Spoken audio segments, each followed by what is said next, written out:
வணக்கம். Welcome to Princy's Authentic Kitchen. இன்னைக்கு என் தமிழ் ஃப்ரெண்ட்ஸுக்காக நான் ஒரு சிங்கிள் டிஷ்ஷோட வந்திருக்கிறேன். இது வந்து எங்களோட மாமியாரோட நான் பலான ரெசிபி. நான் இன்னைக்கு செய்ய போகிற அச்சாறு. இந்த அச்சாறு எப்படி செய்கிறேன்னு சொல்லி உங்களுக்கு step by step காட்டித்தரேன்.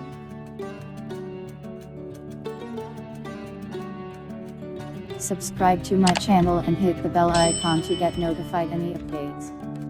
1.5 cup vinegar இந்த மண் சட்டியில் கொதிக்க விட்டுருக்கிறேன். 2 கேரட் 170 கிராம்ஸ் இருக்குது. அதை வந்து நான் இப்படியாக வெட்டி வச்சுருக்கிறேன். இப்போ வந்து இதை இந்த வினிகரில் போட்டு ஒரு 30 செகண்ட்ஸ் வந்து இதுக்குள்ள போட்டு அவிய விடுவேன். 30 செகண்ட்ஸ் காணும். தண்ணியும் சேர்க்கக்கூடாது. இதுக்கு வினிகர் மட்டும்தான் சேர்க்கணும். தண்ணி போட்டிங்கன்னு சொன்னால் பழுதாக போயிடும். இந்த கொதிச்ச வினிகருக்குள்ள வந்து ஒரு 30 செகண்ட்ஸ் தான் விட்டுருக்கிறேன். இதை புறம்பா வந்து கிள்ளி எடுப்பேன். இதில் வந்து 100 கிராம் போஞ்சி இருக்குது. அதை நான் மெல்லிஸாக வெட்டி வச்சுருக்கிறேன். இப்போ இதையும் இந்த வினிகரில் போட்டு 30 செகண்ட்ஸ் இதை அவிய விடுவோம். ஓகே, இது வந்து 30 செகண்ட் ஆயிட்டு. இப்போ இதையும் எடுப்பேன். வந்து சின்ன வெங்காயம் வந்து ஒரு 125 கிராம்ஸ் இருக்குது. இதில் வந்து தண்ணித்தன்மை இருக்குது. அந்த வெங்காயத்தில் வந்து உடனே போட்டு ஒரு 30 செகண்ட்ஸ் இல்லை, ஒரு 20 செகண்ட்ஸ் காணும். 20 செகண்ட்ஸுக்கு இதில் போட்டுட்டு டக்குன்னு எடுக்கிறதான்னு. இப்போ வெங்காயத்தை போட்டு 20 செகண்ட்ஸ் ஆகிட்டு அது உடனே ட்ராப் பண்ணி ஒரு 20 செகண்ட்ஸில் எடுக்கிறது.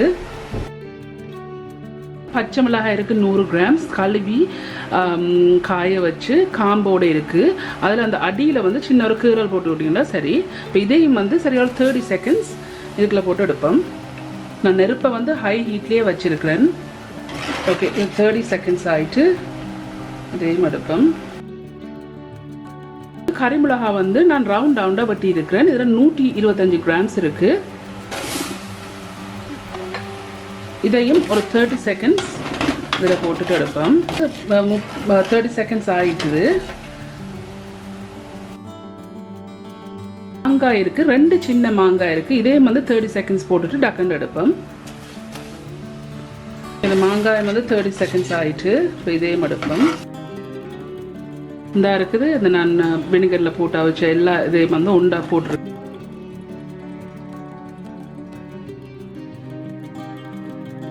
இந்த உரலில் வந்து நான் 3 டேபிள் ஸ்பூன் கடுகு போட்டிருக்கேன். இப்போ இதை வந்து நல்ல வடிவாக இடிச்செடுக்க போகிறேன்.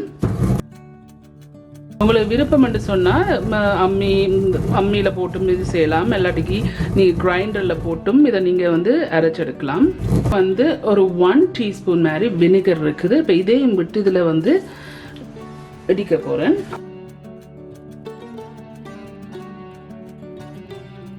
உங்களுக்கு விருப்பம் என்று சொன்னால் இதை வந்து பவுடர் ஆக்கிட்டு கிரைண்டரில் போட்டுட்டு நீங்கள் இதோட மிக்ஸ் பண்ணலாம். அப்படி இல்லை என்று சொன்னால் இதை கொஞ்சம் வினிகர் விட்டு, தண்ணி சேர்க்கவே கூடாது கண்டிப்பாக. ஆனால் இதை வந்து நீங்கள் வினிகரில் கொஞ்சம் ஒரு 1 or 2 டேபிள் ஸ்பூன் வினிகரில் வந்து ஊற வச்சுட்டு இடிச்சிங்கோ இல்லை அரைச்சிங்களோ வந்து உங்களுக்கு ஈஸியாக இருக்கும். உள்ளி வந்து 20 கிராம் இருக்குது. இது ஒரு 10 உள்ளி இருக்குது. இதே சேர்த்து இதோட வந்து நல்லா வந்து இடிக்கணும்.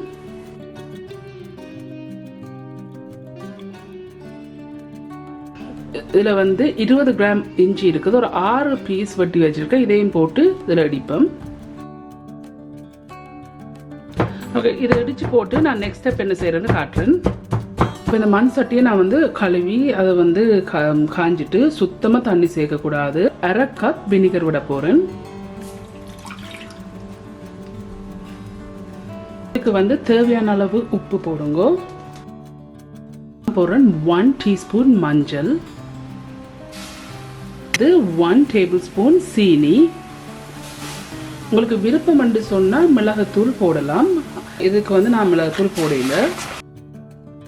எல்லாத்தையும் போட்டு இடிச்ச கூடு இருக்குது. இதையும் சேர்த்து இதுக்குள்ள போடுவோம். இதை நல்லா மிக்ஸ் பண்ணி விடுங்க. மன்னிக்கவும், நான் அளவை வந்து மாறி சொல்லிட்டேன். இதுக்கு வந்து 1 கப் வினிகர் விடணும். ஸோ முதல் 1/2 கப் விட்டுனான். இப்போ இன்னொரு 1/2 கப் சேர்க்குறேன். இது வந்து கொதிச்சொண்டு வரைக்க நிப்பாட்டுவோம். இந்த கொதிச்சொண்டு வருது. இப்போ நான் அடுப்பை வந்து நிப்பாட்டுறேன். இப்போ நிப்பாட்டிட்டு ஒரு 1 மினிட் மாதிரி அப்படி விட்டுட்டு நாங்கள் வந்து இந்த பிளான்ச் பண்ணிக்கிற வெஜிடபிள்ஸ் எல்லாத்தையும் இதுக்குள்ளே போடுவோம். நீங்கள் பாவிக்கிற கரண்டி கூட கழுவுனீங்கன்னு சொன்னால் அதில் சுத்தமாக தண்ணி இருக்கக்கூடாது. நான் திருப்பியும் சொல்கிறேன், ஒன்றுலையும் தண்ணி இருக்கக்கூடாது. தண்ணி இருந்தேன்னு சொன்னால் அச்சார் வந்து பழுதாக போயிடும். இதை பார்த்து இதுக்கு உப்பு காணாட்டிக்கு நீங்கள் உப்பு கொஞ்சம் சேருங்க. ஆனால் நான் போட்ட அளவு வந்து எனக்கு காணும். அச்சாறு முடிஞ்சுது. கிளறி விடுங்க. ஸோ அப்போ தான் எல்லா இன்க்ரீடியன்ட்டும் சேர்ந்து நல்லா ருசியாக இருக்கும். மண் சட்டியில் அச்சாறு செய்தால் தான் சூப்பராக இருக்கும். நீங்கள் மண் சட்டியில் என்ன கறி வச்சாலும் மண் சட்டியில் செய்தீங்கன்னு சொன்னால் எல்லாமே ருசியாக தான் வரும். ஆறுனா பிறகு ஒரு நல்ல ஒரு ஏர்டைட் பாட்டில்லையோ இல்லாட்டி ஏர்டைட் கண்டெய்னர்லையோ வந்து இதை நீங்கள் போட்டு வைக்கலாம். ஆனால் இந்த சட்டியோட வைக்காதீங்கன்னு சொன்னால் மண் சட்டி வந்து இந்த தண்ணியை வந்து இழுத்து எடுத்துரும். ஃப்ரெண்ட்ஸ், இதுதான் இந்த அச்சாறு. இந்த அச்சாரை வந்து சிங்கிள் பீப்புள் தான் இது செய்கிறவங்க. இது எங்களோட மாமியார் செய்கிற விதம். ஸோ இதுதான் இந்த அச்சாறு. ஓகே ஃப்ரெண்ட்ஸ், இந்த அச்சாரெல்லாம் செய்து முடிஞ்சது. எப்படி இருந்துச்சு? சூப்பராக இருந்துச்சு. இது கட்டாயம் நீங்கள் ட்ரை பண்ணி பாருங்கள். உங்களோட காமெண்ட்ஸ் எல்லாம் கீழே விடுங்க. உங்களுக்கு இந்த வீடியோ பிடிச்சிருந்தேன்னு சொன்னால் தம்ஸ் அப் பண்ணுங்கள். மற்ற வந்து இந்த வீடியோ ஷேர் பண்ணுங்கள். உங்களுக்கு வந்து இந்த சேனல் வந்து இன்ட்ரெஸ்டிங்காக பிடிச்சிருந்தேன்னு சொன்னால் சப்ஸ்கிரைப் பட்டன் அமைத்தி அதுக்கு பக்கத்தில் இருக்க பெல் ஐக்கானை அமைத்தி எனக்கு ஒரு சப்போர்ட் தாங்க. மீண்டும் இன்னொரு இன்ட்ரெஸ்டிங்கான டிஷ்ஷில் சந்திக்கும் வரையும் நன்றி, வணக்கம்.